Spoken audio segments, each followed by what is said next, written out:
الحمدللہ وکفا والصلاة والسلام علی عبادہ الذین اصطفیٰ خصوصاً علی افضلہم وخاتم النبیین محمد الامین وعلی آلہ وصحبہ اجمعین اما بعد فاعوذ باللہ من الشیطان الرجیم بسم اللہ الرحمن الرحیم یا بنی انہا ان تک مثقال حبۃ من خردل فتکن فی صخرۃ او فی السماوات او فی الارض یأت بها اللہ ان اللہ لطیف خبیر یا بنی اقم الصلاة وأمر بالمعروف وانہ عن المنکر واصبر علی ما اصابک ان ذالک من عزم الامور صدق اللہ العظیم رب اشرح لی صدری ویسر لی امری واحلل عقدۃ من لسانی یفقہوا قولی اللہم ربنا الہمنا رشدنا واعذنا من شرور انفسنا اللہم ارنا الحق حقا وارزقنا اتباعہ وارنا الباطل باطلا وارزقنا اجتنابہ آمین یا رب العالمین۔ سورہ لقمان کا دوسرا رکوع کل 8 آیات پر مشتمل ہے، جن میں سے 4 آیات کا ہم مطالعہ کر چکے ہیں اور 4 آیات باقی ہیں۔ پہلی 4 آیات جن کا ہم مطالعہ کر چکے ہیں، ان میں سے 3 آیات اللہ تعالیٰ کی طرف سے ہیں اور صرف 1 آیت ہے کہ جو حضرت لقمان کی نصیحت پر مشتمل ہے۔ بقیہ جو 4 آیات ہیں یہ کل کی کل حضرت لقمان کی نصاحت پر مشتمل ہے۔ ان میں سے 2 آیات کا مطالعہ انشاءاللہ ہم اس نشست میں مکمل کریں گے اور بقیہ 2 آیات کا پھر اگلی نشست میں۔ آیت نمبر 5 یا حضرت لقمان کی نصیحتوں میں آیت نمبر 2، یا بنی انہا ان تک مثقال حبۃ من خردل فتکن فی صخرۃ او فی السماوات او فی الارض یأت بها اللہ ان اللہ لطیف خبیر۔ اے میرے بچے، اگر ہو وہ، انہا، یہ ہا کی ضمیر جو ہے اس کا کوئی مرجع یہاں پر لفظاً موجود نہیں ہے۔ اسے نحو میں کہا جاتا ہے ضمیر شان یا ضمیر قصہ،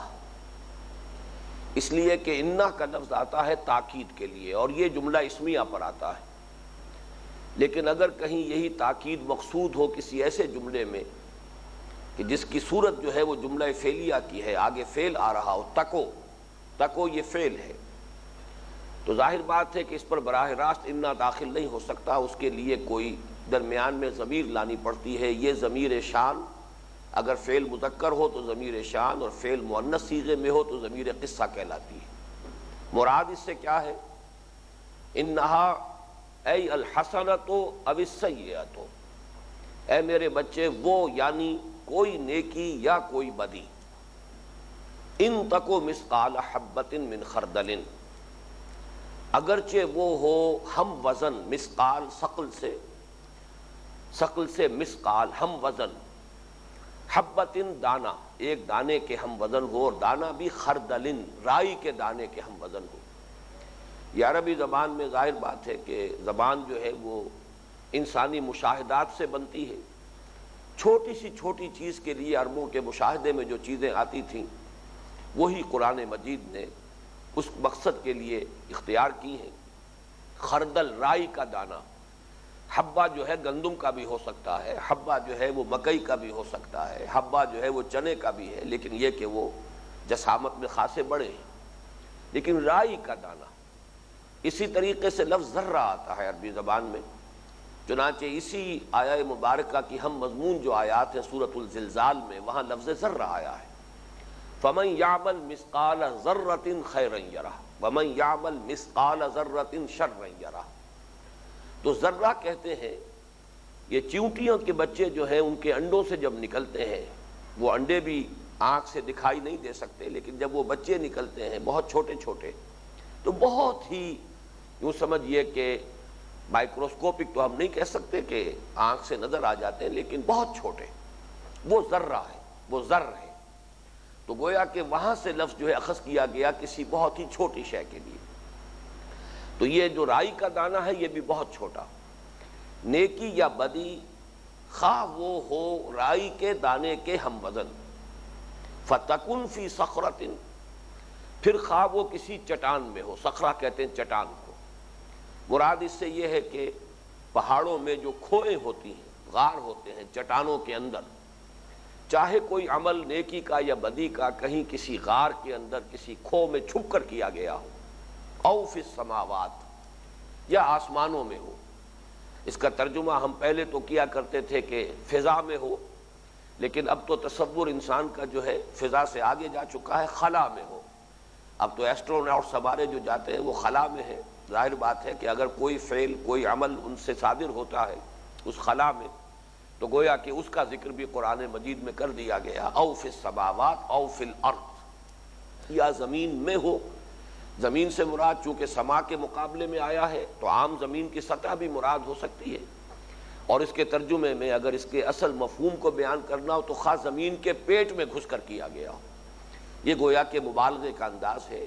بات واضح ہو جائے کہ عمل خواہ وہ نیکی کا ہو، خواہ بدی کا ہو، خواہ چھوٹے سے چھوٹا ہو، خواہ کہیں ہو، خلا کی پہنائیوں میں ہو، فضاؤں میں ہو، زمین میں ہو، زمین کی گہرائی میں ہو، چٹان کی کھو میں ہو، کہیں بھی ہو، یأت بہ اللہ، اللہ اسے لے آئے گا. یہ یأت بہ اللہ جو ہے اس کی جگہ یعلمہ اللہ بھی ہو سکتا تھا کہ وہ اللہ کے علم میں ہوگی، وہ نیکی یا بدی، وہ چھوٹے سے چھوٹا عمل بھی. لیکن اس میں زیادہ بلاغت بھی ہے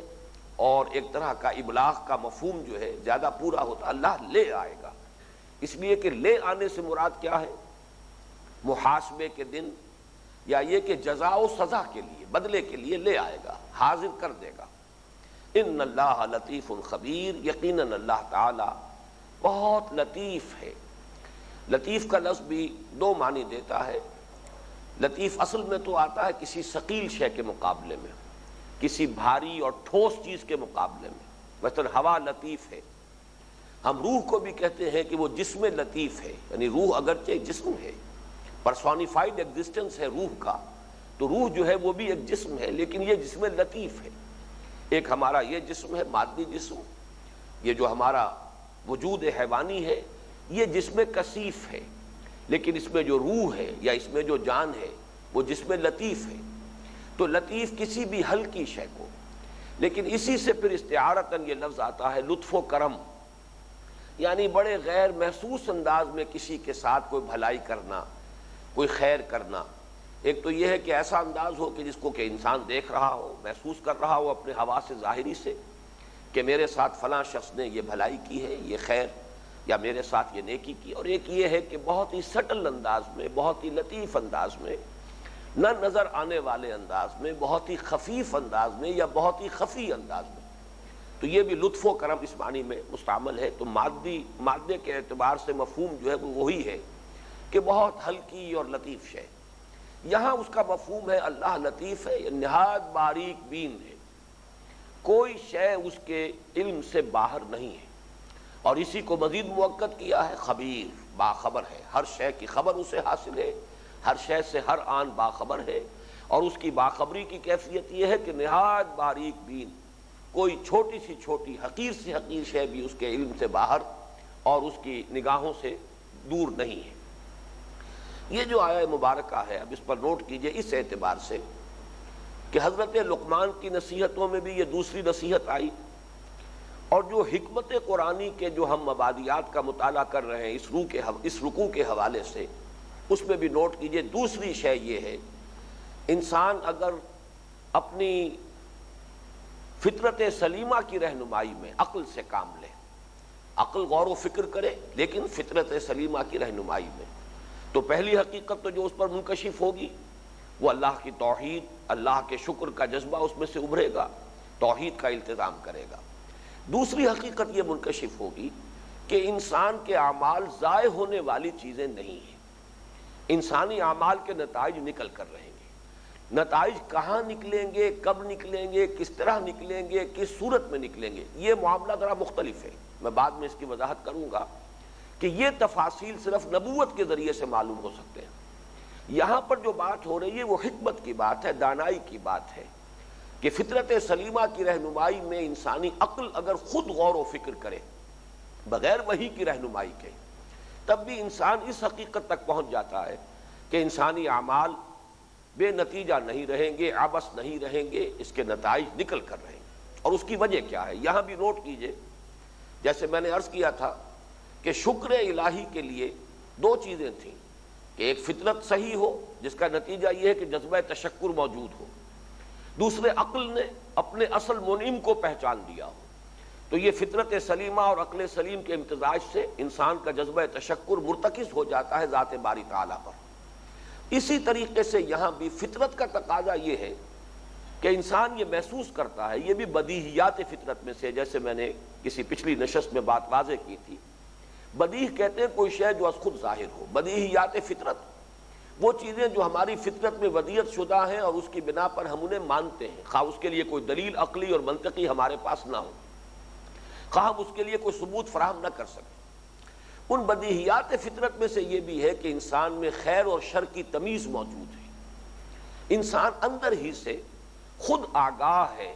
اور وہ تمیز کرتا ہے کہ یہ بھلائی ہے، یہ برائی ہے،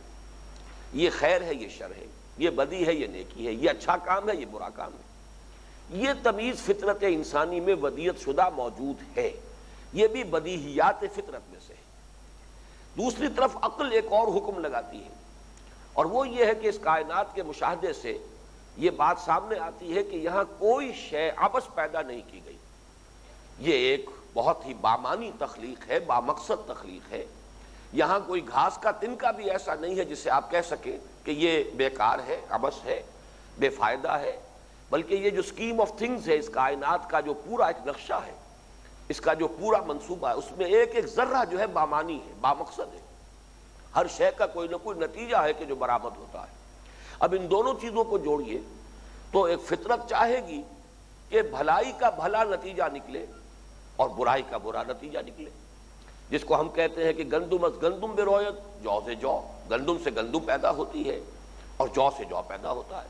اسی طریقے سے گویا کہ عقل اور فطرت، اب ان دونوں کا مل کر ایک تقاضا یہ ہوگا کہ نیکی کا بدلہ بھلا ملنا چاہیے، نیکی کا نتیجہ اچھا نکلنا چاہیے، نیکی سے انسان کو اگر نیکی کا وہ ارتکاب کر رہا ہے اور نیکی کما رہا ہے تو اس کو کچھ نتیجہ ملنا چاہیے، اسے کوئی اس کا انعام ملنا چاہیے، اس کا کوئی ثواب اور اجر ملنا چاہیے، اور برائی کی کوئی سزا ملنی چاہیے، برائی کا نتیجہ جو ہے برا نکلنا چاہیے۔ اور وہ ہے در حقیقت حکمت قرآنی کا یہ دوسرا بنیادی مسئلہ کہ جو حضرت لقمان کے اپنے فہم، اپنے غور و فکر، اپنے تعقل اور تذکر کے نتیجے میں وہ برآمد ہوا۔ اسی کو یہاں حضرت لقمان نے ان الفاظ میں پیش کیا کہ اے میرے بچے، میرے غور و فکر کا حاصل یہ ہے، میں نے جو کچھ سوچا ہے اور جو کچھ اس کا نتیجہ جو میرے پاس ہے برآمد ہوا ہے میرے اس پورے فکر کا، وہ یہ ہے کہ انسانی اعمال ضائع ہونے والی چیزیں نہیں ہیں۔ جب میں یہ محسوس کرتا ہوں کہ نیکی نیکی ہے، بدی بدی ہے، خیر خیر ہے، شر شر ہے، یہ صرف سراب نہیں ہے، یہ دھوکہ نہیں ہے، یہ ہمارے اپنے ہی بنائے ہوئے تصورات نہیں ہیں، یہ ہماری اختراع نہیں ہے، نیکی حقیقتاً نیکی ہے، بدی حقیقتاً بدی ہے، خیر واقعتاً خیر ہے، شر واقعتاً شر ہے، تو یہ ممکن نہیں ہے کہ ان کا نتیجہ نہ نکلے۔ اور جس ہستی نے اس کائنات کو بنایا ہے، جس نے مجھے پیدا کیا ہے، جس نے تمہیں پیدا کیا ہے، جس نے سورج اور چاند کو بنایا ہے، ممکن نہیں ہے کہ وہ ان اعمال سے بے خبر ہو، ان سے باخبر نہ ہو۔ وہ تو نہایت باریک بین ہونا چاہیے، وہ تو کائنات کا ذرہ ذرہ گواہی دے رہا ہے کہ وہ علی کل شیء قدیر بھی ہے، وہ بکل شیء علیم بھی ہے۔ ممکن نہیں ہے کہ یہ کائنات کسی ایسی ہستی کی تخلیق ہو کہ جس کے علم کے اندر کہیں کوئی کمی ہو اور جس کی قدرت میں کہیں کوئی کمی ہو۔ لہذا منطقی طور پر جو نتیجہ برآمد ہو رہا ہے، حضرت لقمان کی جو نظری، جو ان کی جد و جہد تھی، جو ان کے غور و فکر کا جو ایک جہاد تھا، اس کا جو حاصل نمبر 2 ہے وہ یہ ہے، مکافات عمل آپ اسے کہیں گے، مجازات کہیں گے، کہ انسان کے اعمال کے نتائج نکل کر رہیں گے۔ ممکن نہیں ہے کہ یہ اعمال یوں ہی عبث چلے جائیں۔ اب یہاں یہ بات البتہ نوٹ کر لیجئے، یہاں تک تو ہے فکر انسانی کی رسائی، یہاں تک تو انسان خود پہنچ گیا، اپنی فطرت کی رہنمائی میں اپنے عقل سے کام لے کر غور و فکر کو جو مہمیز دی ہے تو یہاں تک تو انسان پہنچ گیا. لیکن اس سے آگے کی بات یہ ظاہر بات ہے کہ یہ تو وحی کے ذریعے سے اس کے تفاصیل معلوم ہوتی ہیں. یہ بات کہ ایک دن آئے گا کہ تمام یہ نوع انسانی جو ہے جو بھی اس وقت موجود ہوں گے ان سب پر ایک اجتماعی موت واقع ہو جائے گی.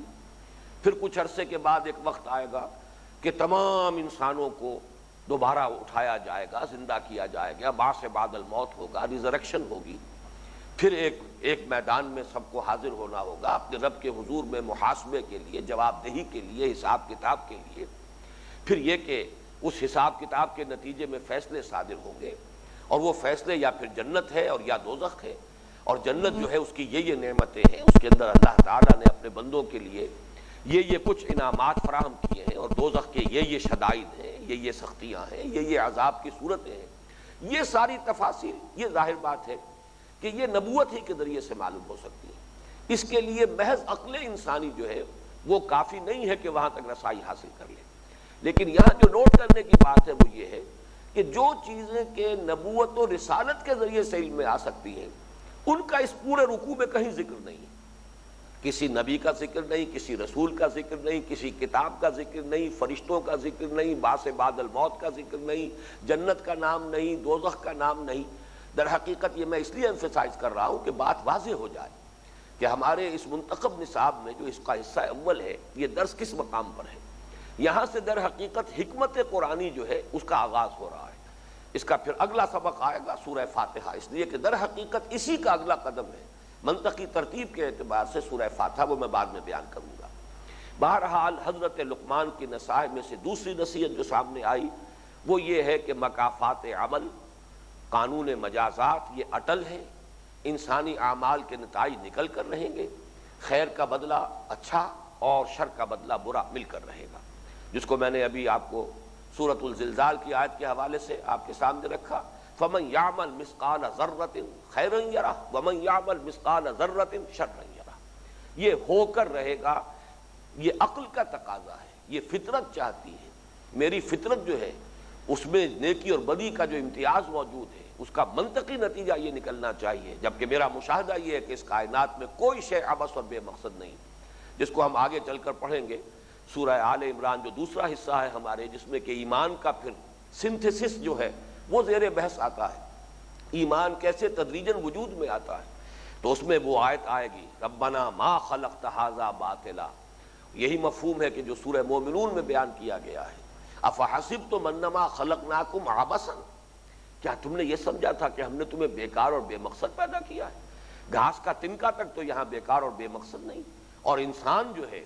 اس کا وجود, اس کی ہستی, اس کی زندگی یہ بے مقصد ہو, بے نتیجہ ہو کہ کھاؤ پیو عیش کرو, زندہ رہو اور مر جاؤ اور ختم ہو جاؤ. یہ تو انہونی بات ہے. یہ تو در حقیقت نہ فطرت اس کو قبول کر سکتی ہے اور نہ ہی عقل انسانی جو ہے اس کے نزدیک یہ کوئی قابل قبول بات ہے. اب آگے آئیے, یہ جو نیکی اور بدی کا یہاں اس آیہ مبارکہ کے پس منظر میں میں نے بیان کیا کہ بدیہیات فطرت میں سے اس پر یہ پورا جو فلسفہ ہے مجازات عمل کا وہ بیسڈ ہے. اگلی آیت میں اب یہ کھل کر آئے گی بات. یا بنی اقم الصلاۃ وامر بالمعروف وانھ عن المنکر واصبر علی ما اصابک. اے میرے بچے نماز کو قائم رکھ. بلکہ یہاں اصل میں اگر لفظ نماز ہم استعمال نہ کریں بلکہ دعا کا اہتمام کیے رکھ, اس لیے کہ لفظ صلاۃ یہاں پر جو آ رہا ہے اس کی ابھی لغوی بحث میں کروں گا آپ کے سامنے.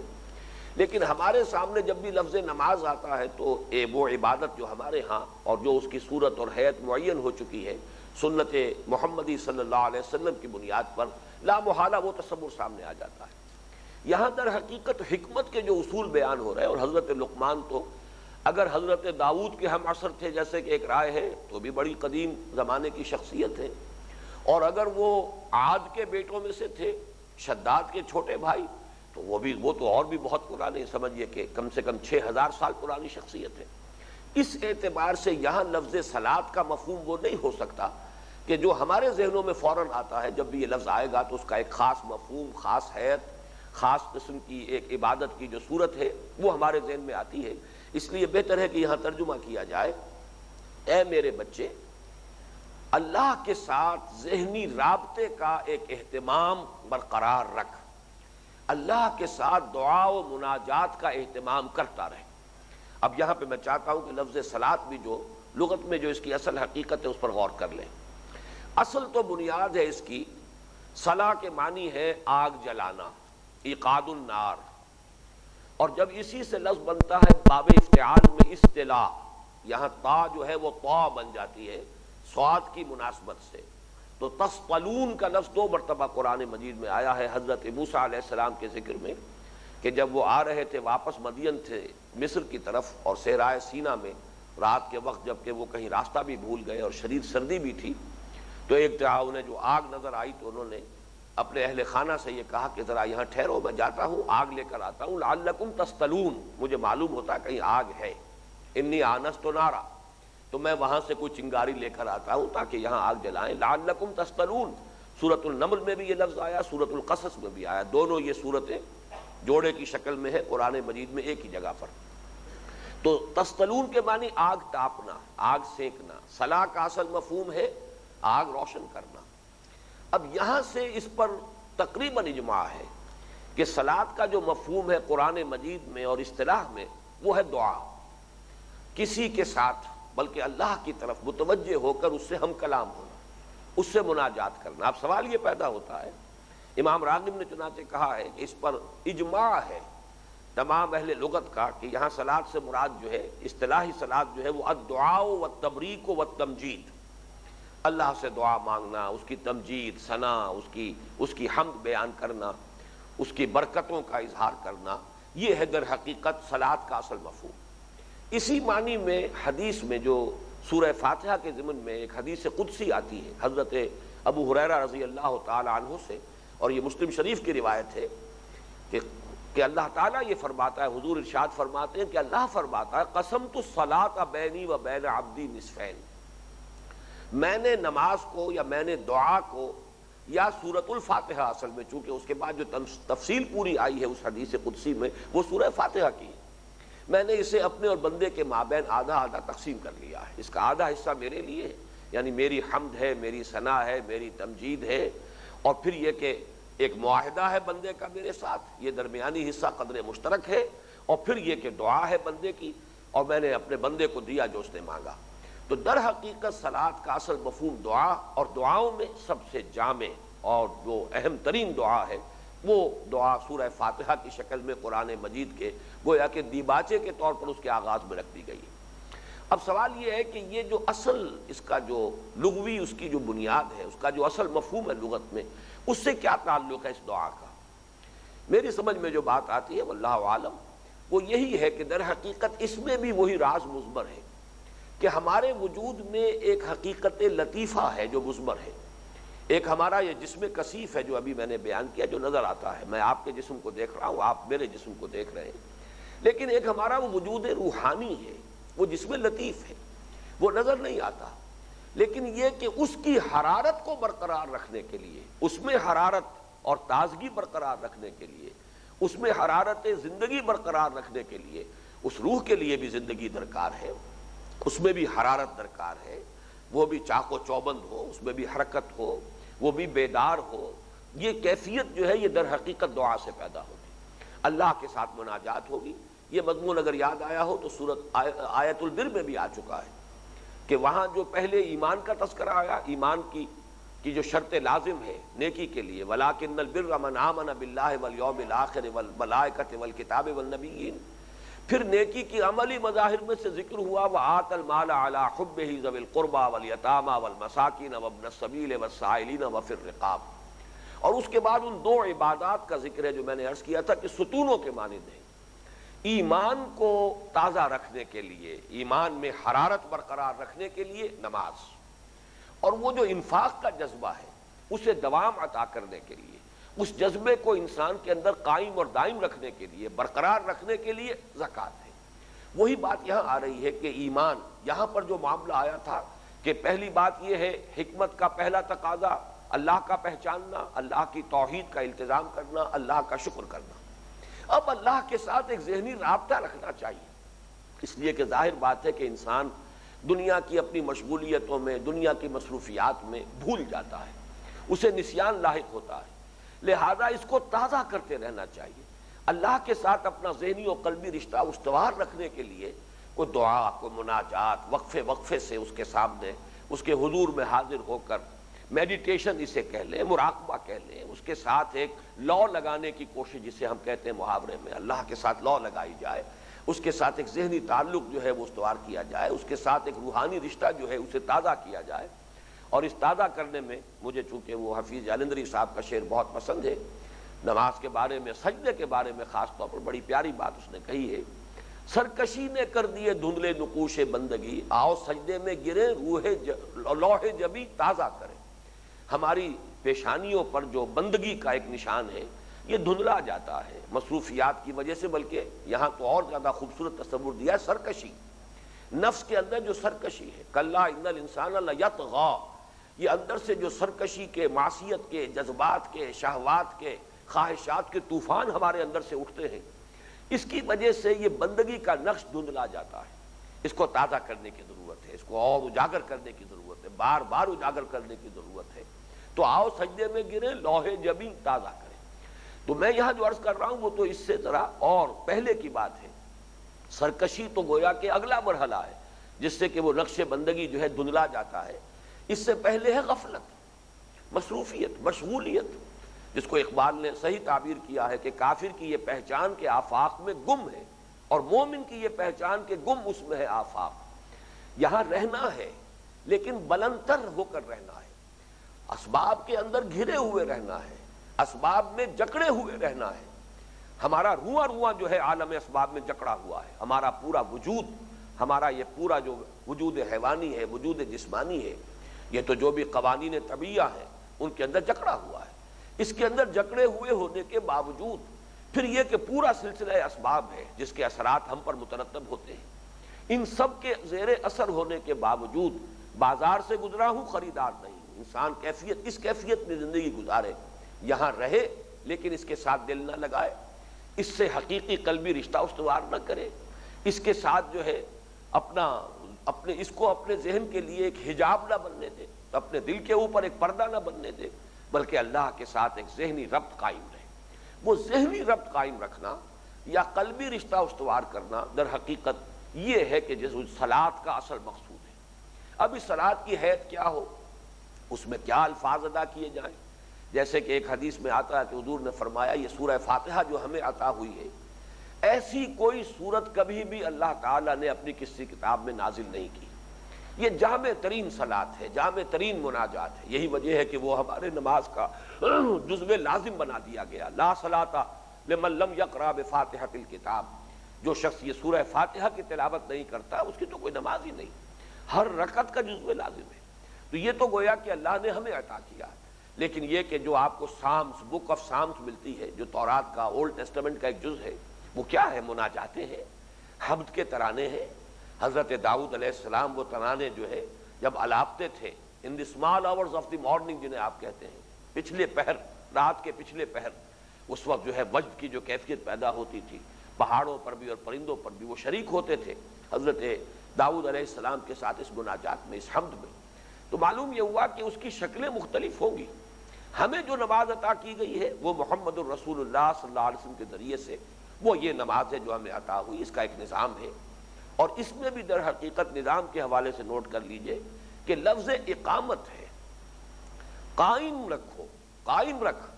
یعنی کبھی کبھی کیجولی، کبھی کبھی وقفے سے نہیں، بلکہ یہ تو جیسے کہ ہماری اس حیات مادی کے لیے جیسے کہ ہوا اور پانی لازم ہے، اسی طریقے سے اس حیات معنوی کے لیے، اس باطنی حقیقت کو اپنی صحت پر برقرار رکھنے کے لیے جیسے ہمارے اس وجود مادی کو غذا کی ضرورت ہے،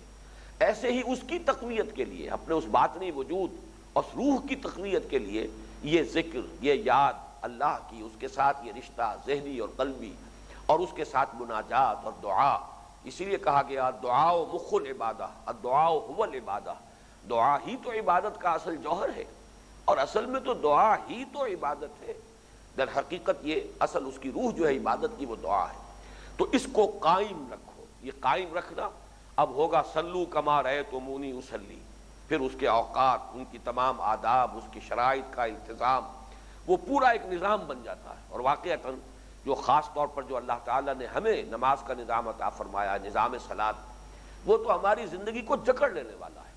پوری طریقے سے شکنجے کے اندر کس لینے والا، کہ انسان کا معلوم ہوگا کہ ایک کھوٹے کے ساتھ انسان بن گیا۔ جو حدیث مبارکہ میں اسلام کا جو نظام سیاسی ہے اس کی وضاحت کے لیے کہ اس میں آزادی کتنی ہے اور پابندی کتنی ہے، اس کا امتزاج کس طور سے ہے، اس کے لیے وہ حدیث میں بہت مرتبہ سنا چکا ہوں کہ مثل المؤمن کمثل الفرس فی اخیتہ یا آخیتہ، دو تلفظ ہیں اس کے۔ مومن کی مثال اس گھوڑے کی سی ہے جو کھونٹے سے بندھا ہوا ہے۔ تو ویسے تو یہ کہ اس سے مراد ہے اللہ کے اور رسول کے احکام، یہ کھونٹا ہے جس سے مومن بندھا ہوا ہے، لیکن یہاں میں عرض کر رہا تھا کہ نماز در حقیقت وہ کھونٹا ہے جو ایک مومن کے نظام الاوقات کو باندھ لیتا ہے، جکڑ لیتا ہے تھوڑے تھوڑے وقفے سے۔ اور اس پہ بڑی حکمتیں ہیں جو شاہ ولی اللہ دہلوی رحمۃ اللہ علیہ نے بڑی تفصیل سے لکھی ہیں کہ ان حکمتوں میں اوقات نماز کا جو معاملہ ہے یہ کن حکمتوں کی بنیاد پر ہے۔ اللہ تعالیٰ نے کوئی چیز جو ہے حکمت کے بغیر کوئی حکم نہیں دیا ہے، تمام احکام جو ہے وہ حکمت پر مبنی ہیں، جس کو میں اپنے اسی رکوع کے درس کے سلسلے میں جو پہلے نشستیں ہو چکی ہیں ان میں دو الفاظ استعمال کرتا رہا ہوں۔ ایک حکمت اصولی ہے جس کا تعلق ایمانیات سے ہے، معرفت خداوندی سے ہے، بنیادی حقائق سے ہے، وہ فلسفہ ہے، وہ حکمت ہے۔ اور دوسری حکمت تفصیلی ہے، وہ احکام کی حکمت ہے۔ کوئی حکم دیا گیا تو کیوں دیا گیا، نماز کے یہ اوقات معین کیے گئے کیوں کیے گئے، وضو کی یہ شکل کیوں معین کی گئی، وضو میں ان اعضاء کا دھونا کیوں لازم کیا گیا، یہ مختلف چیزیں جو ہیں اس کی جو وائز ہیں کیوں ایسا ہوا ہے، ان کے جو لم ہے وہ ہے کہ جو حکمت تفصیلی شمار ہوگی۔ تو یہ گویا کہ جو تیسری آیت ہوئی حضرت لقمان کی نصائح میں سے جو 3 حصوں پر مشتمل ہے، یا بنی اقم الصلاۃ، اے میرے بندے نماز کو قائم رکھ۔ یہ قائم رکھ کے اعتبار سے ذرا ایک حدیث بھی نوٹ کر لیجئے، یہ امام راغب نے یہ اپنے ہاں بیان کی ہے مفردات میں، لیکن حوالہ نہیں دیا ہے، لیکن الفاظ بڑے پیارے ہیں۔ ان المصلین کثیر والمقیمین لہا قلیل، نمازی تو بہت سے ہیں، بہت ہوتے ہیں، لیکن نماز کی اقامت کا حق ادا کرنے والے بہت کم لوگ ہیں۔ ان المصلین کثیر والمقیمین لہا قلیل، در حقیقت جو مطلوب ہے وہ تو اقامت صلاۃ ہے، اس کے پورے نظام کو قائم رکھنا۔ بلکہ واقعہ یہ ہے کہ عام طور پر قرآن مجید میں مسلین کا اکیلا جب لفظ آیا ہے، ویسے تو یہ کہ ایک جگہ پر مقام مدح میں بھی آیا ہے، لیکن 2 جگہ پر مقام ذم میں آیا ہے۔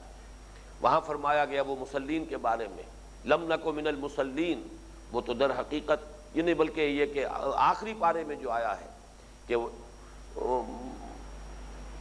ارأیت الذی یکذب بالدین فذلک الذی یدعو الیتیم ولا یحض علی طعام المسکین فویل للمصلین الذین هم عن صلاتهم ساہون۔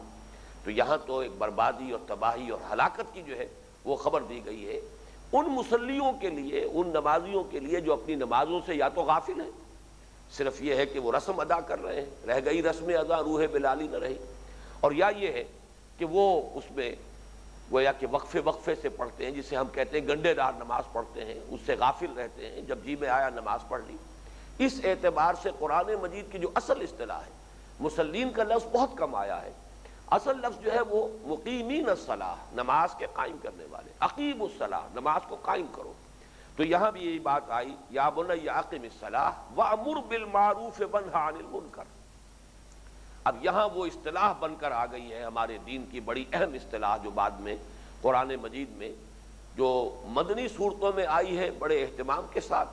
لیکن آغاز اس کا ہو گیا ہے اس سورہ مبارکہ میں کہ جس کو میں نے برزخی صورت قرار دیا ہے، اس لیے کہ یہ جو سورہ حج ہے اس کا کچھ حصہ وہ ہے کہ جو دوران سفر ہجرت جو ہے نازل ہوا ہے، اس میں بھی یہ اصطلاح آئی ہے۔ تو اس میں نوٹ کیجئے کہ جو سورۃ العصر میں لفظ آیا تھا وَتَوَاصَوْا بِالْحَقِّ، یہاں پر اب اس کے لیے ایک معین اصطلاح آ گئی ہے، یا بنی اقم الصلاۃ وامر بالمعروف وانہ عن المنکر۔ اب یہاں لفظ پھر نوٹ کر لیجئے، معروف منکر، وہی بدیہیات فطرت پر سارا معاملہ جو ہے وہ بیسڈ ہے، اسی پر مبنی ہے۔ معروف وہ شے ہے جو جانی پہچانی ہے، فطرت پہچانتی ہے اسے کہ یہ اچھائی ہے، بھلائی ہے، اور بلکہ فطرت کا رجحان ہے اس کی طرف، ایک میلان ہے، رغبت ہے فطرت کے اندر، اور اس کے ساتھ ہی فطرت انسانی خوب جانتی اور پہچانتی ہے کہ یہ برائی ہے، اور نہ صرف جانتی اور پہچانتی ہے، اس سے اس کو نفرت ہے، ابا کرتی ہے، اسے پسند نہیں کرتی۔ یہی وجہ دیکھیے کہ بعض احادیث میں انسان کی جو یہ اندر کا ایک مقیاس ہے، انسان کے اندر جو اللہ تعالیٰ نے ایک معیار رکھا ہوا ہے حق و باطل کے پرکھنے کی صلاحیت کا، اس کے لیے قرآن حدیث میں آتا ہے بہت سے معاملات میں استفت قلبک، اپنے دل سے پوچھو، بلکہ بعض روایات میں آیا وَلَا وَافْتَاكَ الْمُفْتِي، خواہ تمہیں کوئی مفتی فتویٰ دے دے کہ بات صحیح ہے لیکن پھر بھی اپنے دل سے پوچھو، اس لیے کہ یہ دل جو ہے یہ صحیح فیصلہ کرتا ہے۔ کہیں اگر اشتباہ ہے، جیسے کہ حدیث میں آیا ہے کہ الحلال بین والحرام بین وبینہما مشتبہات، ایک تو بین طور پر حلال شے ہے، معلوم ہے قطعی طور پر کہ یہ حلال ہے، اور ایک بین طور پر حرام شے ہے، قطعی طور پر معلوم ہے کہ یہ حرام، بیچ میں کچھ ہو جاتے ہیں مشتبہات، یقین کے ساتھ نہیں کہا جا سکتا کہ اس کو حرام سمجھے کہ حلال سمجھے، تو یہ مشتبہات جو ان کے بارے میں اصل شے جس سے کہ پوچھنا چاہیے، اصل فیصلہ جس سے لینا چاہیے وہ آپ کا اپنا دل ہے، استفت قلبک۔ اسی طریقے سے ایک بڑی پیاری حدیث ہے جس میں کہ حضور نے گناہ کی تعریف اور ڈیفینیشن بیان کی ہے، الاسم ما حاک فی صدرک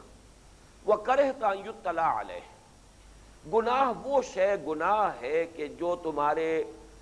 سینے کے اندر خلجان پیدا کر دے، خلجان پیدا ہو جائے میں نے کیا کیا، یہ مجھے نہیں کرنا چاہیے تھا، یہ نہیں، یہ کام کرنے کا نہیں ہے، یہ کام بھلا نہیں، یہ کام اچھا نہیں، گویا کہ انسان کے اپنے اندر یہ مقیاس موجود ہے، یہ آلہ موجود ہے، یہ انڈیکیٹر موجود ہے کہ کوئی کام کرنے کا ہے یا نہیں ہے، یہ کوئی کام اچھا ہے یا برا ہے۔ تو فرمایا الاسم ما حاک فی صدرک، اس لیے کہ نیکی سے، جیسے آیت البر میں بھی میں نے عرض کیا تھا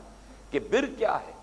بر اور بر اس کا در حقیقت جو مشترک مفہوم ہے وہ اطمینان کا ہے۔ جیسے سمندر میں انسان جب تک ہے تو کوئی نہ کوئی تشویش رہتی ہے، کوئی لہر آ گئی بڑی سی، اس نے ذرا سا ہلا دیا، آدمی چونکہ اسی طریقے سے دائیں بائیں کچھ ڈولتا ہوا جو ہے جہاز چلتا ہے، چاہے کتنا ہی بڑے سے بڑا جہاز ہو، تو وہ کیفیت نہیں ہوتی انسان کی، کچھ جیسے ہی خشکی پر پاؤں رکھا معلوم اب اطمینان ہے، چاہے خشکی پر ہی انسان کی گھات میں جو ہے اس کی موت بیٹھی ہوئی ہو، لیکن یہ کہ ایک انسان کی فوری کیفیت یہ ہوتی ہے کہ تشویش ختم ہو گئی اور اطمینان۔ تو بر اور بر میں یہی رشتہ ہے، بر وہ شے ہے کہ جو فطرت انسانی میں سکون اور اطمینان، میں نے وہ نظم بھی انگریزی کی کوٹ کی تھی، charities that soothe and heal and bless, یہ تو در حقیقت انسان کے زخموں کے اوپر مرہم رکھے جانے کی سی کیفیت ہے۔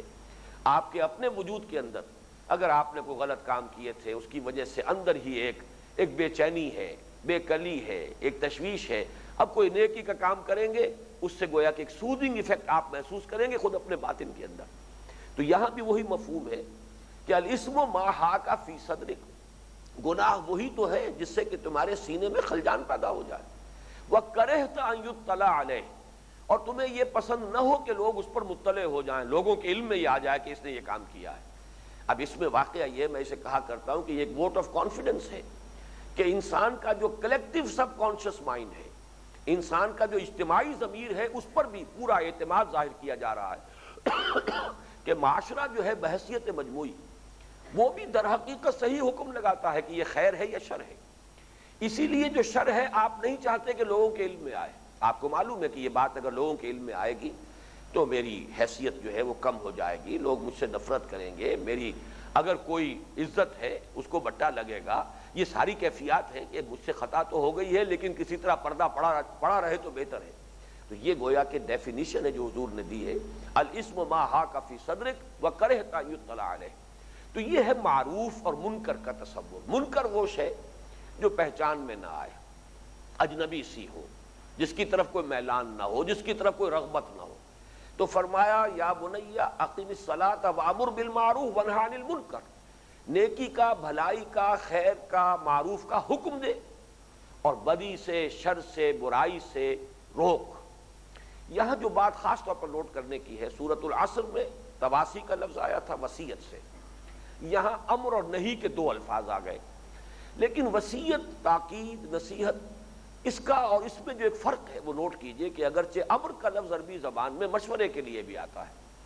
میں آپ کو کوئی مشورہ دے رہا ہوں تو یہ بھی گویا کہ میں نے ایک امر آپ کو کیا ہے، یہ عربی زبان کے استعمالات میں، اردو میں تو امر کے معنی حکم ہے،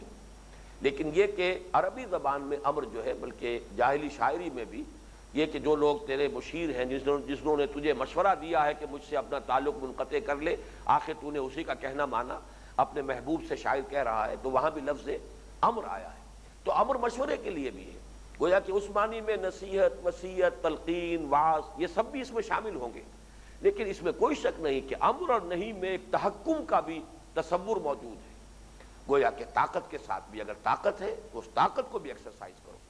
یہی وجہ ہے کہ پھر حدیث میں اس کے نہی عن المنکر کے 3 درجے مقرر کیے گئے کہ نہیں جو ہے یہ ہاتھ سے، طاقت سے بھی ہو سکتی ہے، اگر اس کی ہمت نہ ہو، اس کے لیے حالات سازگار نہ ہو تو زبان سے، اور ورنہ یہ کہ کم سے کم درجہ یہ ہے کہ دل سے اس سے ایک نفرت اگر ہے تو اس سے بھی انسان کے کم سے کم اپنے اندر ایمان کی رمق کا موجود ہونا ثابت ہو جائے گا۔ لیکن یہاں پر نوٹ کیجئے کہ یہی وجہ ہے، میں نے جیسا کہ ابھی عرض کیا تھا تھوڑی دیر قبل، کہ یہ اصطلاح آئی ہے سورہ حج میں پہلی مرتبہ، اور سورہ حج کی وہ جو آیات ہیں جہاں یہ لفظ آیا ہے الذین ان مکناہم فی الارض اقاموا الصلاۃ وآتوا الزکاۃ وامروا بالمعروف ونہوا عن المنکر وللہ عاقبۃ الامور، وہ لوگ کہ جنہیں اگر ہم زمین میں تمکن عطا کر دیں، اگر انہیں ہم غلبہ دیں، قوت دیں، دبدبہ دیں، طاقت دیں، تو وہ نیکی کا حکم دیں گے، بدی سے روکیں گے۔ ظاہر بات ہے تمکن کا لفظ آ رہا ہے الذین ان مکناہم فی الارض، اسی لیے میں سورہ حج کے اس مقام کے درس میں یہ کہا کرتا ہوں کہ یہ مینیفیسٹو ہے محمد الرسول اللہ صلی اللہ علیہ وسلم کا، اس لیے کہ جب آپ مدینے کی طرف تشریف لے جا رہے ہیں، سفر کر رہے ہیں ہجرت کا، تو در حقیقت اس سفر کا نتیجہ کیا نکلنے والا؟ علم خداوندی میں تو ہے کہ مدینے میں جو داخلہ حضور کا ہو رہا ہے وہ ایک صاحب اختیار ہستی کی حیثیت سے ہوگا، بے تاج بادشاہ کی حیثیت سے ہوگا، وہاں مسلمانوں کا اپنا ایک نظم قائم ہو جائے گا، مسلمانوں کا اپنا ایک معاشرہ، اپنی ایک حیات ملی، خواہ وہ کتنے بھی محدود پیمانے پر وجود میں آ جائے گی۔ تو اب جب یہ ایک با اختیار معاشرہ وجود میں آئے گا تو اس کے لیے یہ ہے در حقیقت اصول جو دیے جا رہے ہیں، کیونکہ ہمارے ہاں مینیفیسٹوز جو ہوتے ہیں مختلف پارٹیوں کے الیکشن کے لیے مینیفیسٹو جو شائع کرتے ہیں، اگر ہماری حکومت بن گئی تو ہم یہ کریں گے، بالکل وہی انداز ہے اس آیت کا الذین ان مکناہم فی الارض اقاموا الصلاۃ وآتوا الزکاۃ وامروا بالمعروف ونہوا عن المنکر، وہ لوگ کہ اگر ہم انہیں تمکن عطا کر دیں، حکومت عطا کر دیں، غلبہ اور طاقت دے دیں زمین میں، تو وہ نیکی کا حکم دیں گے اور بدی سے روکیں گے۔ یہی وجہ ہے کہ پھر یہ امت مسلمہ کا جو اجتماعی فریضہ ہے اس کے لیے یہ اہم ترین اصطلاح بن گئی۔ سورہ آل عمران کی آیت نمبر 104 میں بھی آئی ہے آیت،